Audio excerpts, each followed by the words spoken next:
Hello, everybody.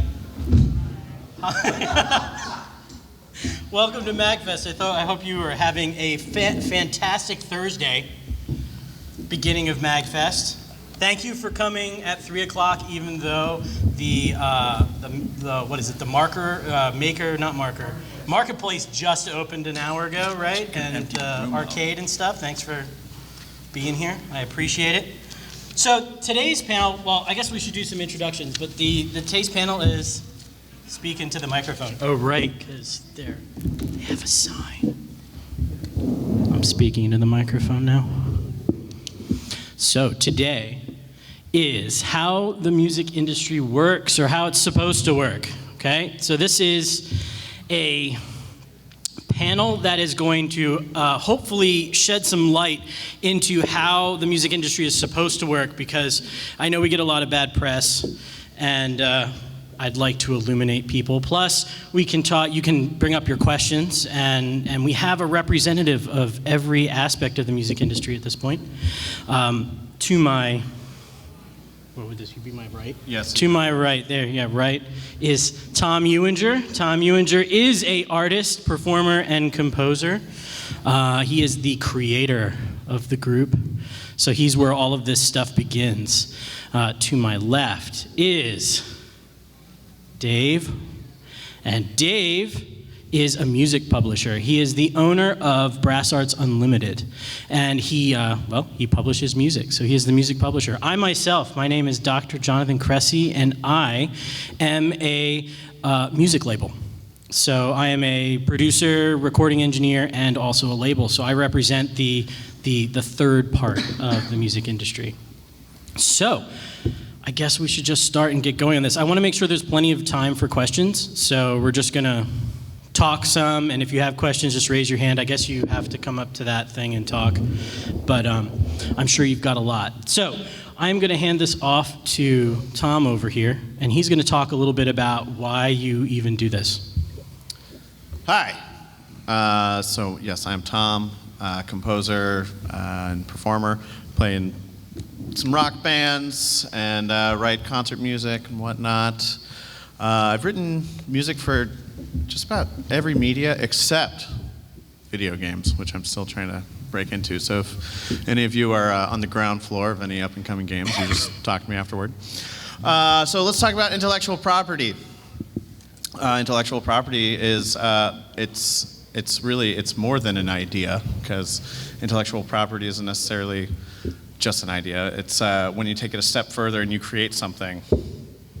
And so what you want to do with your intellectual property is exploit it as much as possible. And I know exploit is a word that usually has a negative connotation, but when we're talking about the publication of your intellectual property, you want it to be exploited. So, what do Keep going, I don't know. So, as you can see, a work or invention that is the result of creativity. All right. So with that comes exclusive rights that you can use and exploit, which become your various different copyrights are the door to a revenue stream. Tell them that. Oh yeah. What it is not is an idea. Sorry, I'm going to be weird, but that's like a big thing. Yeah. Is you can't copyright an idea. Right. Ever? You can patent an idea, which is generally what a patent is, but You cannot copyright an idea, which means if you had an idea, if you did not make it into a physical form, you have no rights to it. So whatever you do, don't think of that awesome video game and then put it on Twitter and then expect when someone takes it for you to have any rights to it. Because unless you made that video game, it's it. And I know that sounds funny, but somebody did that with a movie script. They had a great idea for a movie script and they put it out on Twitter, and then when it became a movie, they were in trouble. So they weren't able to exploit it. All right, go ahead.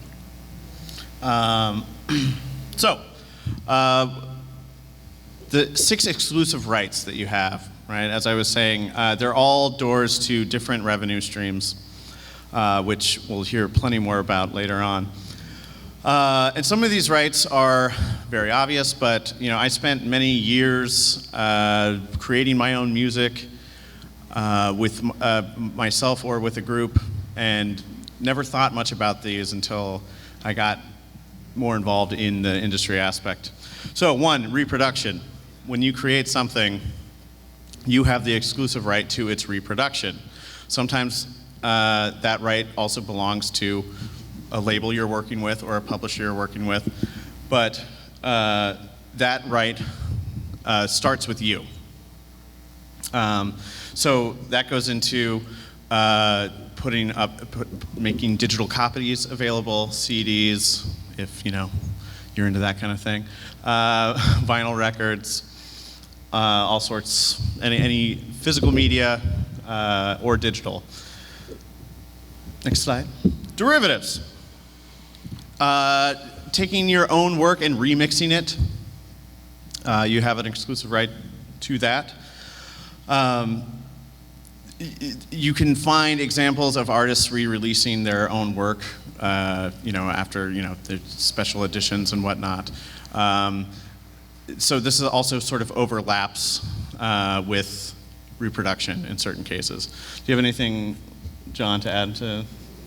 Well, it's like if you wanted to, like, let's say you create a sound. Okay, let's stick with video games.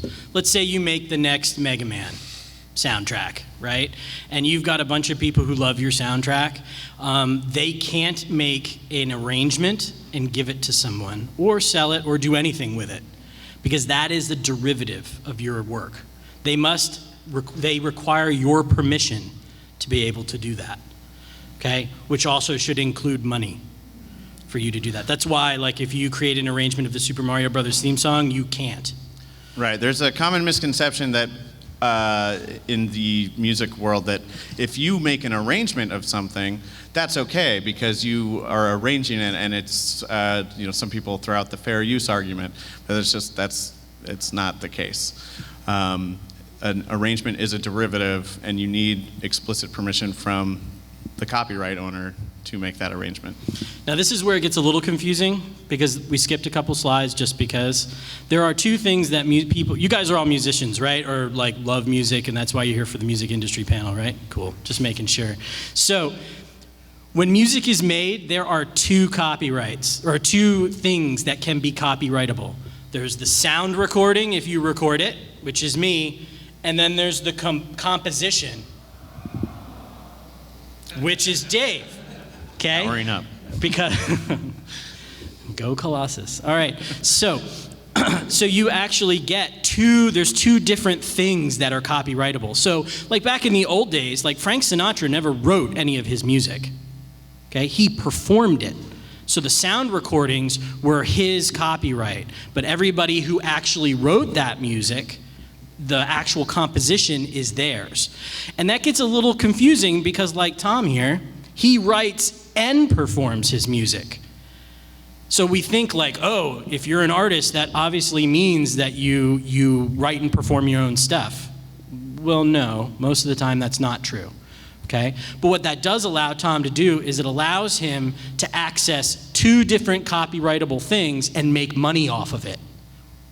So like Justin Timberlake did that tune for the, what do you call it, the Troll movie? Did anybody see the Troll movie? Yeah, okay, I love that. Big Trolls fans out there?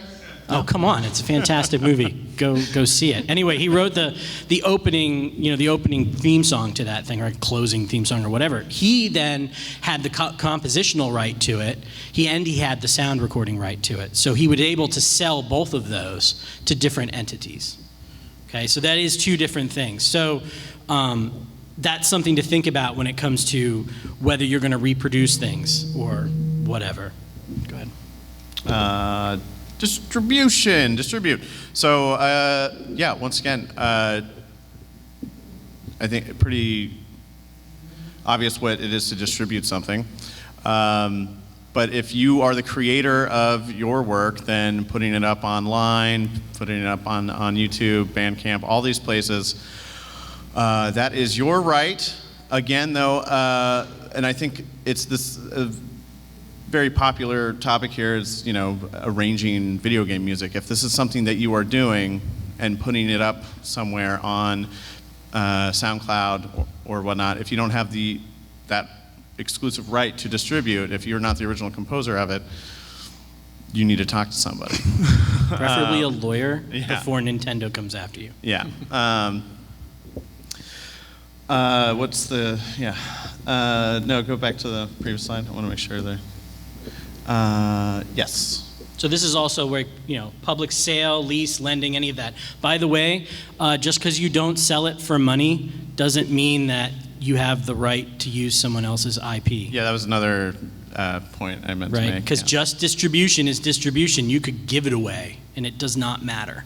Okay, so we have to be careful of that. Fair use is a very, very narrow, very strict window to put it in, and you really don't want to go to court thinking that you're in that window. Yeah, fair use is widely abused and misunderstood.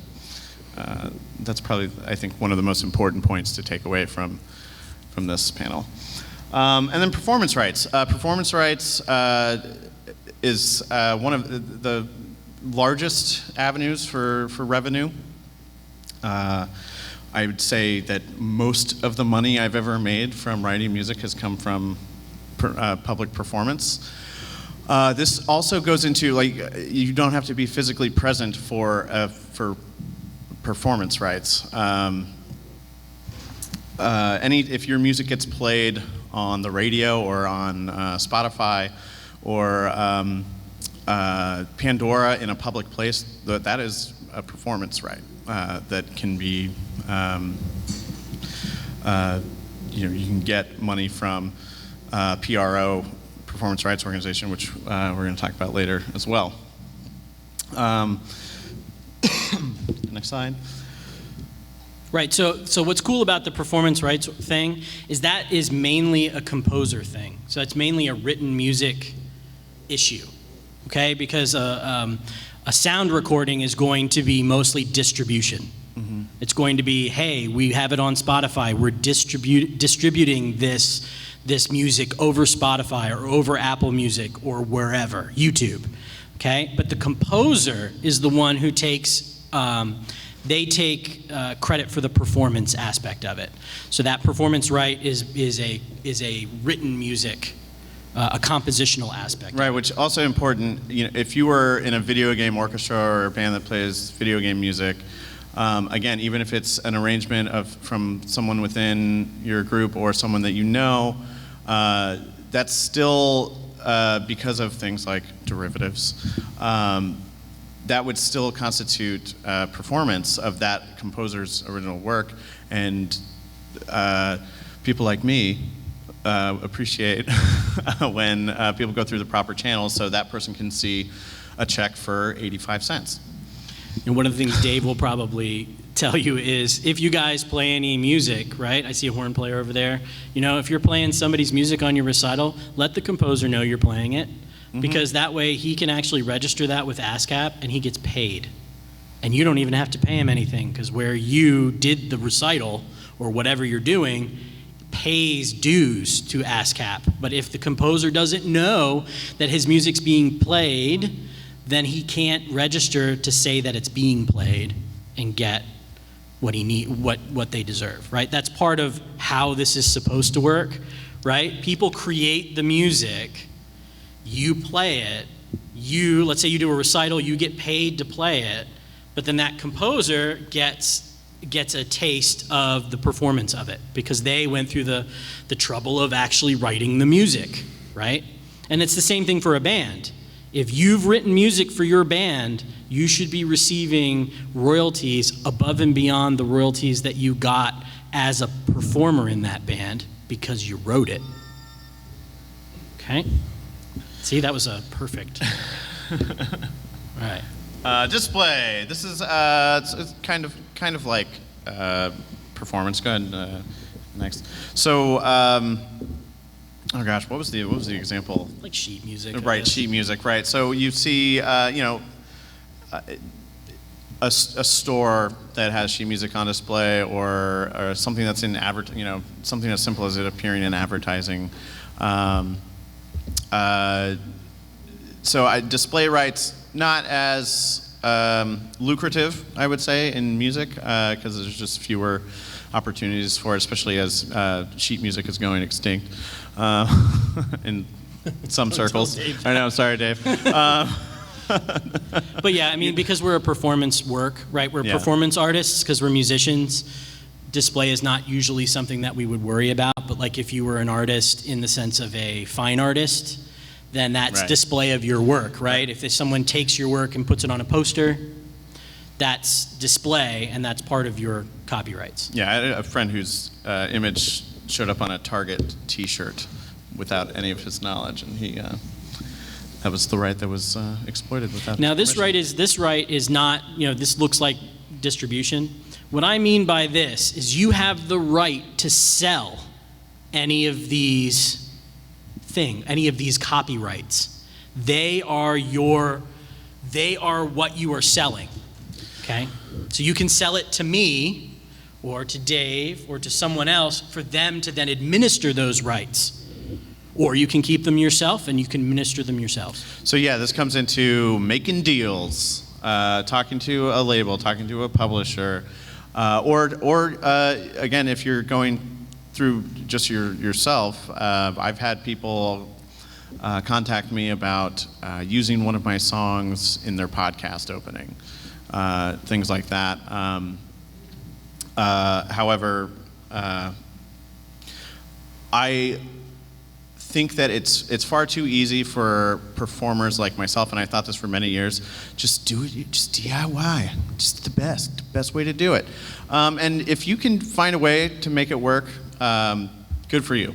But I really think it's much harder, and it's easier with the help of the people who are going to dedicate their time to the things that you don't want to have to spend time doing, like even self-promotion takes up so much time. I'd rather spend more time thinking about music. All right, so those are your copyrights, right? And what we're going to do is we're going to split the rest of the time not the rest, but a little bit more of the time. And I want you to hear so you've just heard from the guy who creates the stuff that has the copyright, the composition and the music and the performances. Now you're going to hear from us, or the people who exploit your work, okay? But in the best kind of way. Yeah, in this case, right? exploit's good. Exploit is good. Exploitation in this particular context is fantastic because that means you get a check. So, here's Dave, and he is the music publisher. So, I started out actually fixing instruments, and I kind of live in the French horn world. And that's, if you look at my catalog online, if you look at brassarts.com, you'll see that most of my music is horn music, but everything I do is absolutely applicable to anything you're doing, for video games, for film scoring, or whatever. What I'm here to do as a publisher is to help you exploit everything you just heard about, is to help you take those rights that you've got and turn them into money. That's essentially what I'm here for. And as John and Tom just alluded to, it's a DIY world. You can do it yourself. You can absolutely get yourself Finale or Sibelius or Dorico now, which is free. It's open software, and you can put it into a form that's readable. We call that engraving because we used to actually engrave steel or copper plates to print the music. So you can engrave it yourself, you can put it out there as a PDF, you can do all that yourself. But why would you want to go to a publisher? Well, you'd want to go to a publisher mainly because the publisher can do things for you that you're not necessarily going to want to do yourself. Stuff that you're not going to want to spend time on. If you want to compose all day long, you are probably not going to want to have to go to a workshop or MAGFest or some other place and hawk your wares. You're probably not going to want to register your performances that you know about with ASCAP or BMI. You're probably not going to want to actually have to get a printer and work on getting the sorts of supplies that you need. So that's what the publisher is here to do. Every one of these rights except possibly display. Every one of these rights are something that I will help my composers do, and especially performance rights. So we'll sell the music for sure. That's where you get a lot of your sales, but performance royalties are really where a lot of the money is at. There's a huge pot of money out there, and it's not money that you have to kick into. Venues like this venue, bars, other public spaces, they pay money to these performance rights organizations, and out of that money, if your music gets performed there, you are due a performance royalty. So that's what a publisher does. A publisher helps you get it into printed form, helps you get it into digital form, helps make sure that it's legible. I can't tell you how many composers hand me things and say, oh, this is camera ready, and then I find dozens and dozens of engraving errors. You may be a great composer, but you're not necessarily a great engraver. So there's a lot of editorial work that goes in as well, getting it into that form that other people can read, and getting out there and finding out where performances are, basically helping you exploit everything that you just heard about. I will say that one of the best parts about the internet age and social media, as I see everybody, when they're on their phones and stuff, is that you guys definitely go out and tell everybody you're playing stuff. And music publishers sit on social media and search for their stuff. So it's like, it's much easier than it used to be. It used to be where you had to make sure you had a recital program, or that you knew that the band, like my bands that play on my label, if they go to a bar, they have to tell me that they've played, so that I can register their performances. Because that's one of the other things about a band, right? If you take your music and go on tour, those are performances. So you get paid by a PRO, which is a performance rights organization, such as ASCAP, BMI, and CSAC, but you won't be a part of that. It's invite only. Invite only. So unless you know Taylor Swift, not going to happen. Or Adele. Or Adele, yeah. Or Bob Dylan. Bob Dylan, yeah. He lives in New York, by the way, if you want to go visit. You get paid for that, because that performance is a right. Now, granted, the only person who gets paid is the person who wrote the music, but it's important to let everybody know. So as a publisher, let's say you decide, okay, I don't want to go out there and put my own stuff into printed form. I don't want to sell it. I don't want to get involved in all that. I'm going to have somebody else do that for me. Most composers who come to me are not willing to give up their copyrights. So what we're here talking about are copyrights. They're really kind of afraid of that. And a lot of them who do it a lot have been burned by small-time publishers. You're talking about people who have signed their copyrights away to a publisher, and then literally some publishers, the guy passes away. Some publishers, they just let stuff go out of print because it doesn't sell a lot, and you want to get it back. You want that back and you want to sell it yourself, and the publisher says, nah, I'm not going to do that. I own it. So you need to be careful with your publisher and find out exactly what you're signing away. Most of them are going to want you to sign an agreement that gives them your copyrights, because that's how they make their money. And it might be all right. It depends on the publisher. Some publishers are very upstanding. They give you a check at least once a year. They will register your performances with the various performance rights organizations and so forth and so on, and everything's grand. And some publishers, like I said, have no succession plans. They let the stuff that doesn't sell a lot go out of print, and they just have no interest in selling you back your stuff. So read the contract that you're selling very carefully and ask a lot of questions. My philosophy has always been that these are your rights and I can work with you. That's why I have two types of publishing agreements. One is the standard publishing agreement where you sign away your rights and I do the work for you, and the other is a printing and distribution agreement, which is basically the same, but in 5 years you can say, it's not working out. I want my stuff back.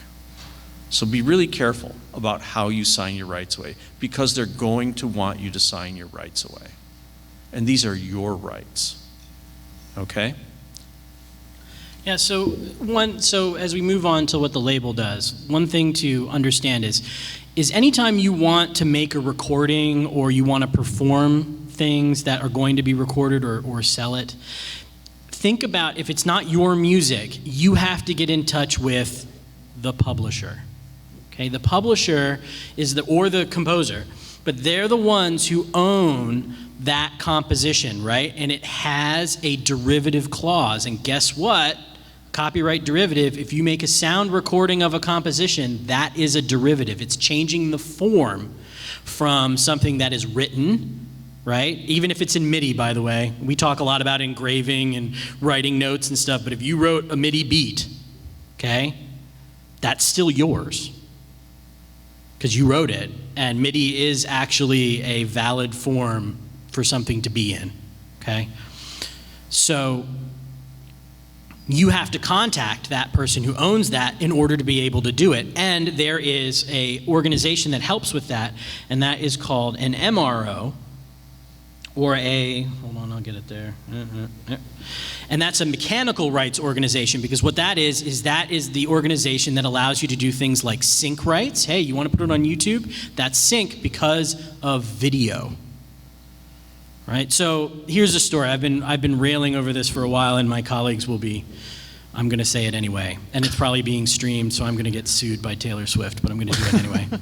Okay, so I've been trying to figure out as a label why Taylor Swift is mad. By the way, this is one of the reasons why I'm giving this panel. Because I feel like we get a lot of bad press being a label. Like we're evil. Labels and publishers are evil because we take your rights. Well, we don't. Right? You sell them to us. Or there's some other way, some other agreement, right? But I'm trying to think of why she said her label wouldn't allow her to play her music on that award ceremony. Because guess what? I can't stop you from performing one of my artist's works. It's a statutory right. Statutory right. Okay? It is I can't stop you. Performance is statutory. You can do it. That's why cover bands can play cover music in a bar, right? You know, Ed Sheeran can't walk into the bar and be like, I'm not allowing you to do a cover of my song, right? He can't do that. You have to let them. So I'm thinking to myself, why can't Taylor Swift sing her own music? Sing any music. She could sing anything, and they can't stop her. The only thing I can think of is that she's not singing it. She's playing the recording, and she's lip syncing. That, my friend, is sync rights, and they can very well stop her from doing that. Because what she's doing is she's playing the CD or whatever that's going over. They're filming her, so it becomes the soundtrack to a video, right? Which then they can say, nope, you can't do that. I really want this to start a social media war between you and Taylor Swift after today. I want to see this trending later, and you all can help. This is going to be fantastic. So I bring that up because I'm a label, right? My label is Fundamental Sounds, and I represent artists local artists in Frederick, and I'm located in Little Rock, Arkansas now, so I represent artists there, and I record and I produce their albums and I distribute their albums. And I basically help exploit all of the copyrights that come from a sound recording. So sound recordings are the second type of material that you get when you create something. That sound recording is separate from the composition. All right, that's important. And so if someone wants to, hold on. So my role is, okay, so like the typical, like the old school record label, like what do you guys think? The old school record label has such a bad rap, right? They give you an advance, which by the way is debt. Okay, an advance is a credit card, except without interest. So I mean, it's okay, right? It's an interest-free loan. But what it is it's a loan that they give you to go make your album, and you're supposed to pay it. And then once you've made the album, the label then distributes the album, and from the record sales, you then recoup the loan that they gave you. They recoup the money they invested, and then you then start splitting the royalties. okay? That's what it's supposed to be. That is sort of the thing. Now, I don't give, so what you might want to think about is labels are more like investors. Does that make sense? Like an angel investor. Someone like Shark Tank. They're like Shark Tank. Okay? You pitch them your album. You're like, I'm awesome. I'm the only person who does this genre of music or whatever, and it's fantastic and everybody loves it. And then they then give you money. They invest in your idea, and then they try to break you and sell as many records as they can. Okay? And so that is their purpose. Their purpose is as an investor in you, because otherwise you are going to have to pay for those things. And the thing is that recordings matter, right? If you have a recording of a really great song that's done really poorly, it won't sell, and people will ignore you. So it's important to get good recordings of things. And so that costs money, and therefore you have someone backing you in that arena.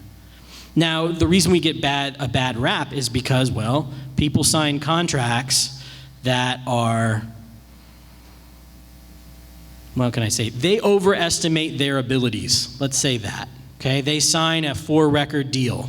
And that first record goes really well, and then they give them more money for the advance, but the second record doesn't go so well. And then the third record doesn't go so well. Well, guess what? If it's not going well, that means it's not selling, which means you don't ever recoup that advance, that debt. And thus, people claim, well, I'm not making money off my CDs. Well, yeah, because no one's buying them, right? But nobody's buying any CDs anymore. Sorry, I'm old and I like CDs. Like, I like the fact that I can go on limited run games and buy Switch cartridges. Thank you very much. I just hate downloading things. But anyway, I digress. The thing is, though, is that really when it comes down to it is the label is going to help you distribute your record or whatever you're doing. It's going to help contact people. Let's say you want that music to be in a video game, right? Or in a movie. Well, those record labels are going to be shopping your sound recording all over the place. My favorite example of this is Borderlands 1, right? The first Borderlands. That is what made Cage the Elephant. That made Cage the Elephant. I tell you, I listen to a lot of music, and I listen to them and dismiss them. And then I heard that song on that video game when I played it, and they blew up. And it's one of those things, it's like their record label got them that deal because they were shopping their music. And that's what you have to do. If you choose to DIY, the only way you can make money in the music industry, because this is how it's supposed to work, is you create the copyrights, and then you have to go out and exploit them and get people to license your music, right? That's the thing. Like if you're a composer and you write music, you've got to go get people to play it. Right? You want people. Like another great example is Sir Mix-a-Lot. Okay, Sir Mix-a-Lot. What's the name of the tune?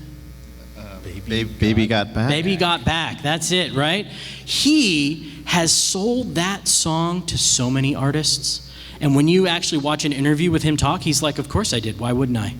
Why would I not want more artists to make arrangements of my song so I can make money? That's what it is all about. Sell out. It's other people working for you. That's right. Because it's, what do they call it? It's passive income. You wrote it, and now someone else is peddling it because every time they sell a CD. So what is that? It's called the Anaconda song or something? Was it Nicki Minaj or something? Right? Every time she sells the CD, her label sells the CD, like 9 cents goes to Sir Mix-a-Lot for every track that he sells, or she sells. So he doesn't even have to do anything. He just sits there and waits for the money coming. I should say his music publisher goes out and collects all the money and then sends it to him. But that's one of those things, is that's what a label is supposed to do. It's supposed to exploit your copyrights. It goes out there and shops them, gets radio stations to play them, things like that. Because now, by the way, in order to get your music played on a radio, you actually have to buy advertising space.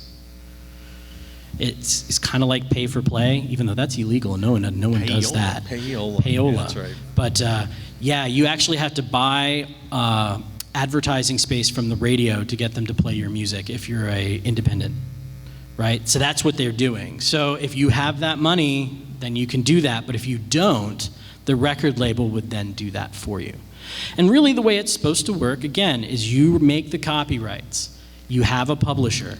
That publisher exploits your compositional rights to performing musicians. The label represents the performing musician, and they exploit the sound recordings. And all of that money goes through the organizations and ends up in your pocket. Okay? And it depends on your deal, right? My artists are 50-50, right? They get 50% and I get the other 50%. Other labels are 80-20.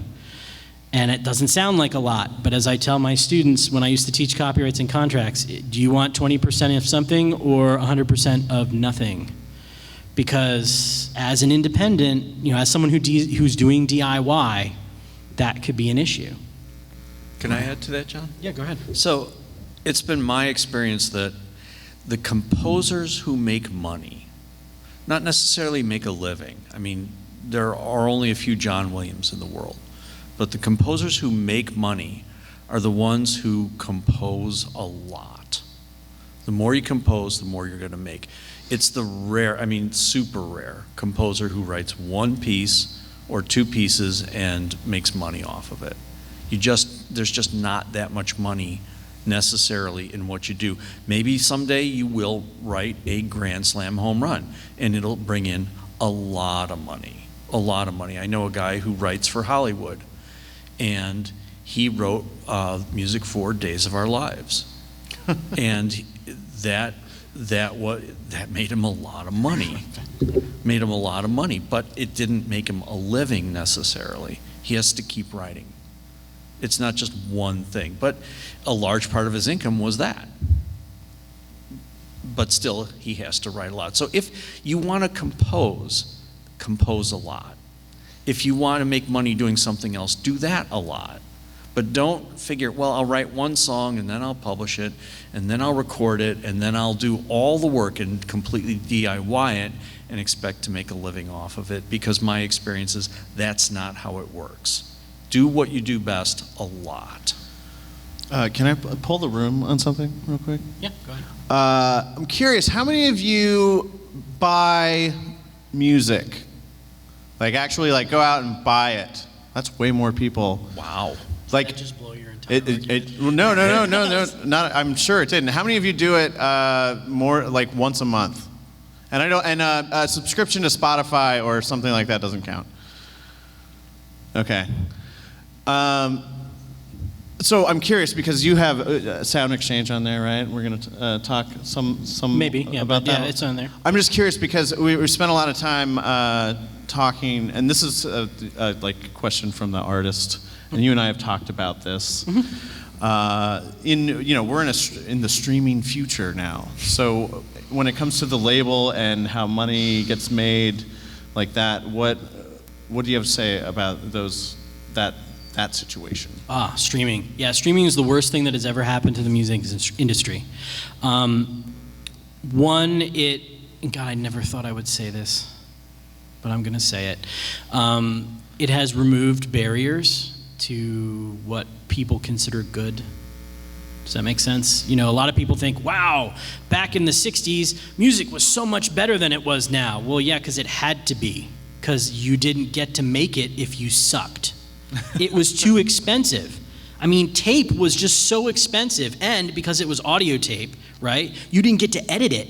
So it had to be right the first time or the 12th time you did it, right? It all had to be right. So of course it was better. I had an artist who did something on tape, and we got halfway through it, and then he was like, I can't do this anymore. Because I was like, well, okay, well, we can do one song. And he's like, well, how much will that cost? And I was like, well, in tape, it'll be $400. And he went, what do you mean? They go, well, that's how much 10 minutes of tape costs, $400. And he's like, are you kidding me? And I'm like, no.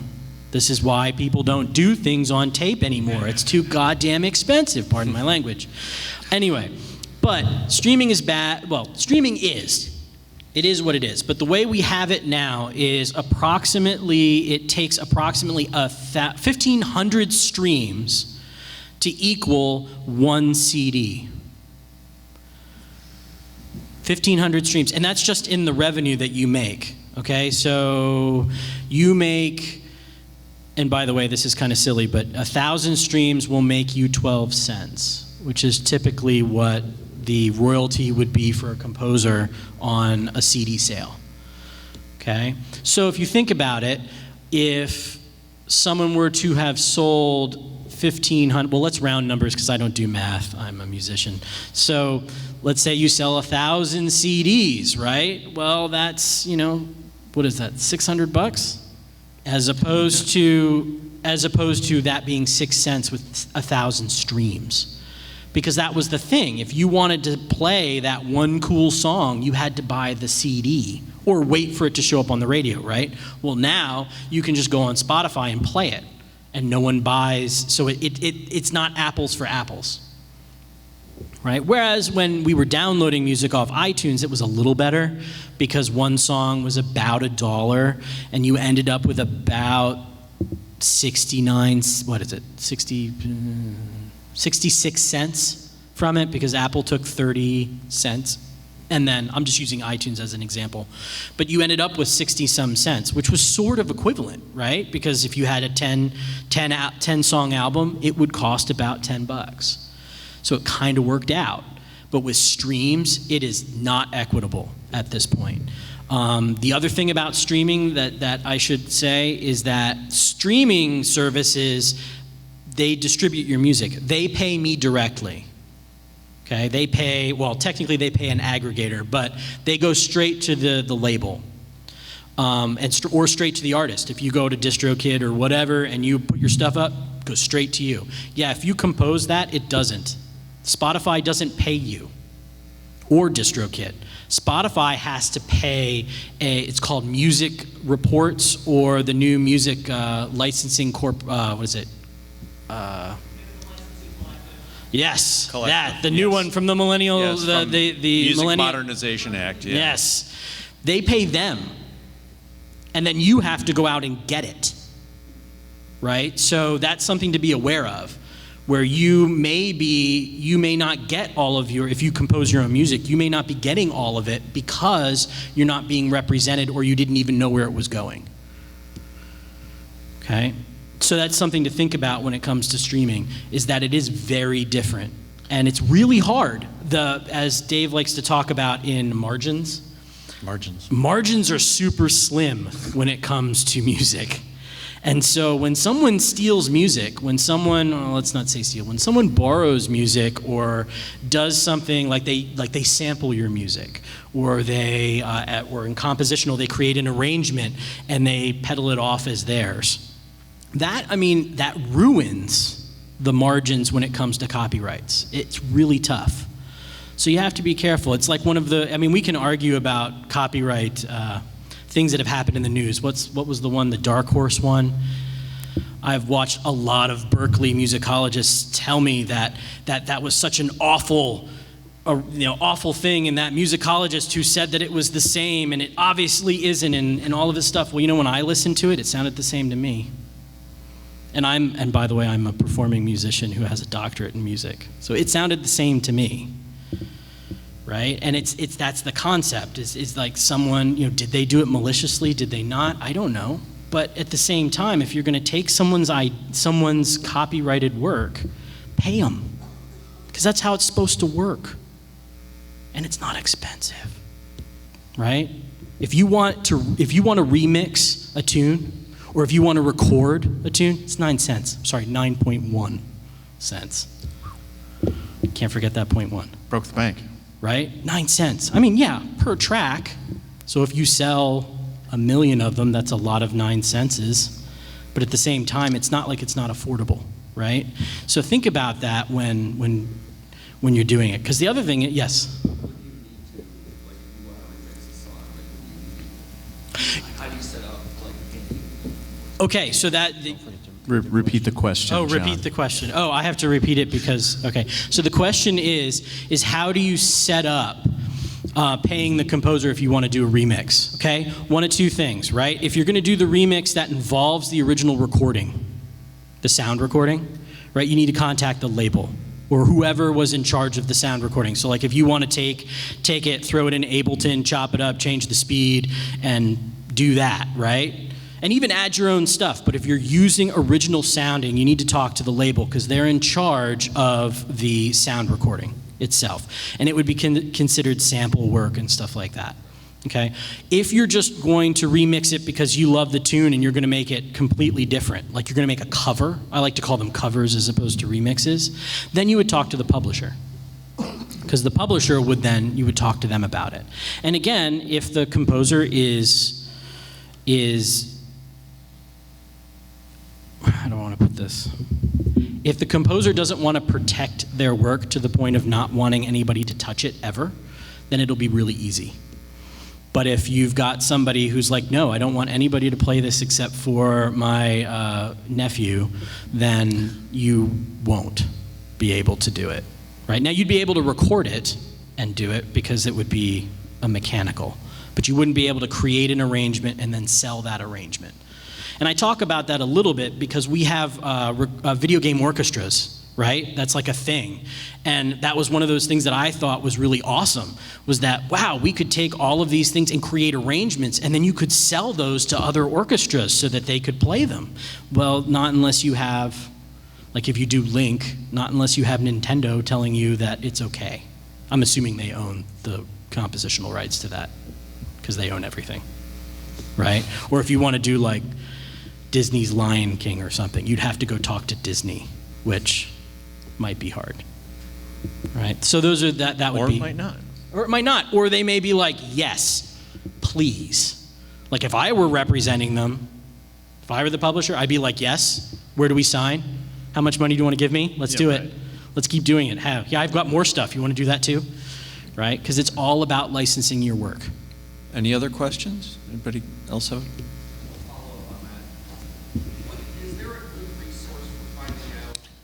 You guys can use this microphone down here if you want to form a line. Getting Yes, cue up to the microphone. getting yelled at with a sign. Let's try that again then. Is there a good resource for finding out what label, what publisher, etc. would still have those rights? Say it's a case where you want to cover a song that was like an indie band in the 80s, or the video game company went out of business in the 90s. Is there any good resources for tracking that down? No. Okay, I thought so, but I figured if anybody knew. No, and honestly, I get a lot of people who bring, arrangements to me. They say, I made an arrangement of this famous song, and I want to, for French horn quartet. And I'm like, okay, well, let's try to go get the rights to actually, legally arrange it. And you would be shocked sometimes how hard it is to run those rights down. Sometimes it's easy. Sometimes you look at the sheet music and it's still, the copyright notice still tells you who owns the copyright and who the publisher is. Sometimes you have to go like really hunting because this publisher got bought up by that publisher, got bought up by that publisher, and on and on and on. And it could be a real job to hunt that down. And this is also, you've hit on one of the issues why people don't like publishers and labels. Because if you sell your rights to them, or to the organization, and then they decide that they're going to disappear, your music disappears with them. Like if you sell it in perpetuity. Now, most people, well, I don't want to say most, labels like Virgin Records, they do what's called a remission contract, or I don't know what that's called. We have lawyers in the back, so I don't want to say that that's what it's called. But they remit eventually after a certain number of years. They say, look, let's say 10. After 10 years, they're like, look, we have an option to keep it, but we've had a good relationship. It goes back to you. Right? So that's how Madonna got most of her music back, was she signed with Virgin, and by that, when she signed with Virgin got all the stuff from, I forget where she was from originally. I don't know. I'd have to look it up, but they got the rights, and then it eventually came back to her. And then she can be sure that her music is being done. Right. Yep. Thanks. Next guy, please. So you mentioned how streaming is a terrible thing, and It's a terrible thing for us to make money. right, because it makes so little money. What would need to change for streaming to become viable as a means to have an income and to make that kind of money? Legislation? Which they've done, I guess, to some extent. I guess it would just be how much, like, I feel like when streaming was created, the people who were involved were all the major record labels. Like So the shouldn't huge they have ones, been so able all to two of them. Make that like profitable then? Well, Sounds but I mean, if it's like anyone they didn't could, talk could. to anybody else. So in the sense that, like, for instance, Are you talking about Universal and Sony Music Group? Yes. Okay. those are the two left, right? There's, Warner. Oh, Warner. So there's yeah. three left. The big three. The big three.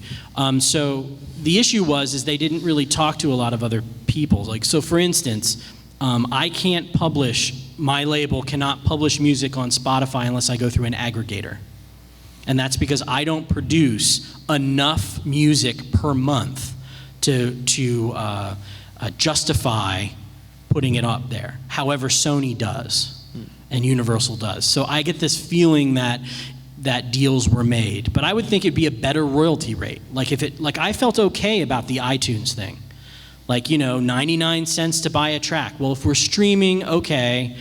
If it's radio, I don't know. See, that's the thing. I don't know what would make it better because basically now everybody has a radio in their pocket in which they can choose the songs that they're listening to.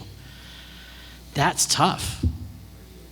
Yeah, so I mean it would really be probably adjusting how much money is going to everything. I think it's like 0.0006 cents per stream. Yeah. Well, per 30 seconds. Like if you listen to 30 seconds of it, that's considered a stream.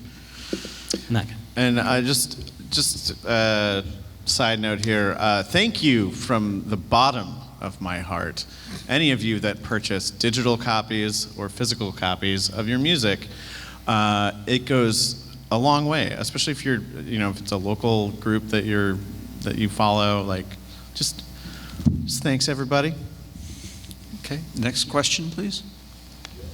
Can you elaborate on the rules with mixtapes where, like, if somebody's making a mixtape and they want to use somebody else's track, which is very common, with or without permission, as long as they're not selling it, correct? Like, they don't technically have to get permission, but then what happens if, let's say, they want to perform it live or they want to upload it on YouTube, and now they got a bunch of, like, hits on YouTube and they monetize the channel, now are they paying out to, like, the original composer of just the track? Okay, so it's two things. So if you perform it, you can perform all you want, right? Perform it, meaning like or do you mean perform it like you're playing it, like you're hitting play on a space bar, or you're actually playing it as a band? Either one. Both. Either Both? one. Okay. I don't know necessarily about the space bar part. However, if you want to put it on a mixtape and give it to people, it does not matter whether you are charging or not. You are basically taking money you have to pay for it. You can contact the composer of that tune or whoever owns the copyrights, and if they then, you write a contract out and they give it to you to let you do it, then you're cool. But if you just do it, then it's not cool. Also, there are certain people that publish their stuff under Creative Commons, Yes, and that's true. that is something to look for. And if it is, and now Creative Commons has several different tiers of control as far as what the artist wants you to do. The most common is usually you can take this and use it as long as you give me credit and don't make any money off of it. Right. That's probably the most common one. Yeah, right. As far as YouTube goes, though, is YouTube has a deal with the mechanical rights organizations and the performance rights organizations where they pay into it. So that's why YouTubers can do cover music and stuff like that. Or as a label, I can go onto your YouTube channel and I can monetize it for myself. And you can't control that. Like I go in and say, that's my song, I want to monetize it, and they will monetize it. Got about 5 minutes left, so, thank you. We'll try to get to you. Hello. Can't guarantee. Hello. So this is kind of random, but Okay. do you know the song Megalovania? Yeah, from Undertale? It's from Earthbound, then it was in Homestuck, then it was in Undertale. Gotcha. So I was just wondering, so Homestuck is like a webcomic, you know that, right? I don't, but Tom does. I mean, Okay, I'm sorry. No, So okay. basically Megalovania was in Earthbound, Okay. but then it was in Homestuck, right. and I was just wondering, do you know how the person who made Homestuck got the rights for that song? Because it was like a remix, but like... Toby Fox lived in his basement for 5 years. So so I mean, and before hearing that, my answer was going to be probably permission from the composer. Okay, I just find it weird because I don't know how you would even get a hold of the person who made the Oh, well, you would Earthbound either music. contact their representation, which Or live in their basement. or I mean, I had an artist who did a CD on one particular composer, and I called that composer up. Like I looked him up on the internet and found his phone number and called him and said, "Hey, are you Stanley Friedman, the guy who writes trumpet music?" And he's like, "Yeah." And I'm like, "Hey, my artist wants to do these songs. Can we work a deal out?" And he went, "Yes." Okay, so if you do like a remix or take music from something else and you put it in like your webcomic or your video game without permission, what exactly is like the legal You're going to need a punish? lawyer because they're going to come after you, probably. Okay. It'll be like at least it'll be a cease and desist. At most, there'll be damages, and you'll have to go to court. Okay, I see. Thank you. But one thing I should say though, what I tell all the people when I talk about copyrights is it's better to be original because then you can't No get money. Yeah. I'm just very like enthusiastic to take inspiration from like Pokemon music and like, but I don't want to like copy other people and like get in trouble, you know? Good call. Yeah, yeah. you might. So, Next yeah. question. Can we get one more question? Yeah, we maybe? can. Hey, so I like to do a lot of parodies and vocal covers of songs. How would I try to either just make sure I don't violate any copyright things if I post it to YouTube or SoundCloud or anything like that? And I guess a side note to that is if I wanted to make money off of it, how would I go about doing that? Well, if it's a legit parody, then you're protected. Parodies are fair use. Everybody know who Weird Al Yankovic is? Yeah, Yes. Weird Al. Yeah, Call he Weird pays Al, for ask him. all of his music. And he gets permission from the performers, but he doesn't have to. That's a courtesy that Yeah. he gives them. But he will pay the mechanical rights anyway. So if you're just doing like if you're recording the parody, like the parodies and stuff like that, and it's a sound recording, it's a mechanical right, and you can do it. No one can stop you, right? So you can just do it. And so what you can do now, putting it on YouTube is a little different because there's sync involved. But you can go to Harry Fox, which is not up there because it just broke again. But like Harry Fox is a mechanical rights organization. Just look it up, HARRY Fox. And usually the artist is there, and you can pay for it right there.